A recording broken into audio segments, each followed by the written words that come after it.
కొండపై క్యాంపింగ్, వారాంతాల్లో కొండల దారి పడుతున్న సిటిజనులు. ఎందుకు? పూర్తి వివరాలకు చదవండి రేపటి సాక్షి దినపత్రిక. తెలుగు సినీ ఇండస్ట్రీలో లైంగిక వేధింపులకు సంబంధించి ఎలాంటి నిబంధనలు లేవా? ఎందుకు సినీ ఇండస్ట్రీ మహిళల భద్రతపై నిరాసక్తంగా ఉంది? పిఆర్ చేసిన సినీ పెద్దలు ఎందుకు పట్టించుకోవడం లేదు? ఇప్పుడు జానీ మాస్టర్ వివాదం కరెంట్ టాపిక్ అయినా కూడా గతంలో వచ్చిన ఆరోపణలపై సమాధానం ఏంటనే ప్రశ్నలు తలెత్తుతున్నాయి. టాలీవుడ్లో లైంగిక వేధింపులు కొత్తేమీ కాదు. గతంలోనూ లైంగిక వేధింపులపై చాలా మంది హీరోయిన్లు, ఆర్టిస్టులు ఫిర్యాదు చేశారు. అయితే ఎంతమందిపై చర్యలు తీసుకున్నారనే దానిపై భూతద్దం పెట్టి వెతికినా ఏమీ కనిపించదు. దీనికి ప్రధాన కారణం చాలా రంగాల్లో లాగానే తెలుగు సినీ ఇండస్ట్రీ సైతం మేల్ డామినేట్ కావడమే. అయితే సాఫ్ట్వేర్ సంస్థలు మొదలు కాలేజీల వరకు ప్రతి చోట ఇప్పుడు లైంగిక వేధింపుల నిరోధక కమిటీలు ఉన్నాయి. పనిచేసే చోట లైంగిక వేధింపులు జరిగితే వెంటనే చర్యలు తీసుకునేలా చట్టాలు రూపొందించబడ్డాయి. కమిటీలు ఫామ్ చేసుకొని మహిళల రక్షణకు చాలా చర్యలు తీసుకుంటున్నారు. కానీ సినిమా ఇండస్ట్రీలో మాత్రం నిబంధనలు చట్టుబండల్లా మారిపోయాయి.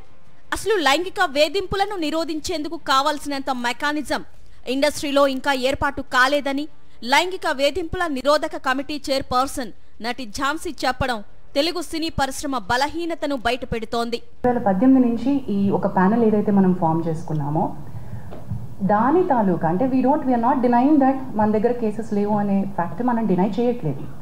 అదర్ ఇండస్ట్రీస్లో ఉన్నటువంటి ఇష్యూస్, అదర్ ఇండస్ట్రీలో ఉన్నటువంటి సెక్షువల్ హారాస్మెంట్ ఇక్కడ కూడా జరుగుతుంది. Let's agree to that. కానీ అదర్ ఇండస్ట్రీస్లో ఉన్నటువంటి strict mechanisms to address redressal mechanisms ఇక్కడ వర్కౌట్ అవ్వగలిగేటువంటి మెకానిజమ్స్ మనం తయారు చేసుకోవడానికి సరైన గైడ్ లైన్స్ లేవు. తెలుగు సినిమా ఇండస్ట్రీలో మహిళలపై దాడులు ఈ మధ్య కాలంలో చాలా పెరిగిపోయాయి.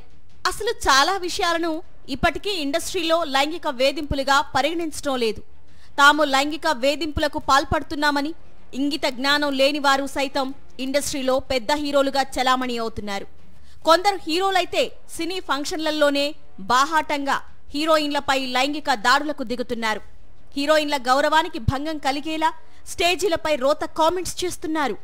హీరోయిజానికి తాము బ్రాండ్ అంబాసిడర్లుగా చెప్పుకునే హీరోలు అమ్మాయి కనబడితే కడుపు చెయ్యాలంటూ వాగేస్తున్నారు. ఇలాంటి హీరోలు ఉన్న ఇండస్ట్రీలో మహిళలకు ధైర్యం చెప్పేదెవరు? ఇక ఇండస్ట్రీలో మహిళలపై జరుగుతోన్న లైంగిక వేధింపులకు సంబంధించి బయటపడుతున్నది చాలా తక్కువ. చాలా మంది హీరోయిన్లు, మహిళా ఆర్టిస్టులు వేధింపులపై ఫిర్యాదు చేస్తే తమ కెరియర్ ఖతమైపోతుందని భయపడుతున్నారు. ఒక అమ్మాయి కానీ ఎవరైనా ఒకళ్ళు కంప్లైంట్ ఇస్తే ఈ పర్టికులర్ అన్ఆర్గనైజ్ సెక్టర్ అయిపోయి మళ్ళీ ఎవరికి పని దొరకదేమో, మళ్ళీ నేనేమైపోతున్నా, కెరీర్ ఏమైపోతుందో అనే భయంతో కంప్లైంట్స్ ఇవ్వట్లేదు. ఎవరైనా కానీ కంప్లైంట్ ఇస్తానికి ధైర్యం చేసే పరిస్థితి కావాలంటే ఒక ధైర్యం ఇచ్చే ఒక ఇది ఉండాలి, ఆర్గనైజేషన్ ఉండాలి. అది ఉండటానికే ఈ ఫస్ట్ కేసు ఎగ్జాంపుల్ చేద్దాం అనేది ఉద్దేశంతో ఇవాళ మేము ముందుకు వచ్చామని మొదట చెప్పాను. సెక్సువల్ హెరాస్మెంట్లపై ఇండస్ట్రీలో దాగుడు మూతల ఆట కొనసాగుతోంది. మాకు ఫిర్యాదు వస్తే చూస్తామంటూ చెప్పుకునే కమిటీలు వేధిస్తున్నారంటూ ఆశ్రయిస్తే చేద్దాం చూద్దాం అనే సినీ పెద్దలు మహిళలకు ఎలా భరోసా ఇస్తారనే ప్రశ్నలు వస్తున్నాయి. లైంగిక వేధింపులపై చాలా మంది హీరోయిన్లు ఇప్పటికే తమ వాయిస్ వినిపించారు. స్టార్ హీరోయిన్ సమంత సైతం ఈ విషయంపై గొంతు విప్పారు. సినీ ఇండస్ట్రీ పెద్దలు స్పందించాలంటూ ధైర్యంగా ప్రశ్నించారు. అయినా ఇండస్ట్రీ నుంచి ఎలాంటి సమాధానం లేదు. ఇక అను ఇమాన్యుయల్ సైతం ఇదే విధమైన ప్రశ్నలు లేవనెత్తారు. పూనం కౌర్ ఒక అడుగు ముందుకు వేసి తాను గతంలో డైరెక్టర్ త్రివిక్రమ్ పై ఫిర్యాదు చేసినా ఇండస్ట్రీ పట్టించుకోలేదని బాంబు పేల్చారు. ఇప్పటికైనా ఇండస్ట్రీ స్పందించాలంటూ వేడుకున్నారు. ఇలా టాలీవుడ్ లో జరుగుతున్న అరాచకాలపై హీరోయిన్లు గొంతు విప్పుతూనే ఉన్నారు. అయినా ఇండస్ట్రీ మాత్రం మహిళలకు అండగా ఉండేందుకు ఇంకా సంసిద్ధంగా లేదు.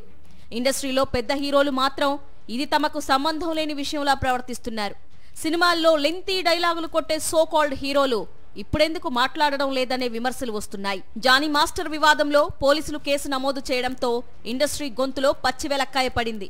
తాము ఏమీ చేయలేదనే విషయం బయటకు రావడంతో ఫేస్ సేవింగ్ కోసమే ఇప్పుడు మీడియా ముందుకు ఇండస్ట్రీ పెద్దలు వచ్చారనే ఆరోపణలు వ్యక్తమవుతున్నాయి. సినీ మాయలో ఇవన్నీ కామన్ అనుకునే సో కాల్డ్ మూవీ పెద్దలు రియల్ లైఫ్ లో కూడా అలా పడి ఉండాల్సిందేనన్న హుకుం జారీ చేశారా అన్న అనుమానాలు వ్యక్తమవుతున్నాయి.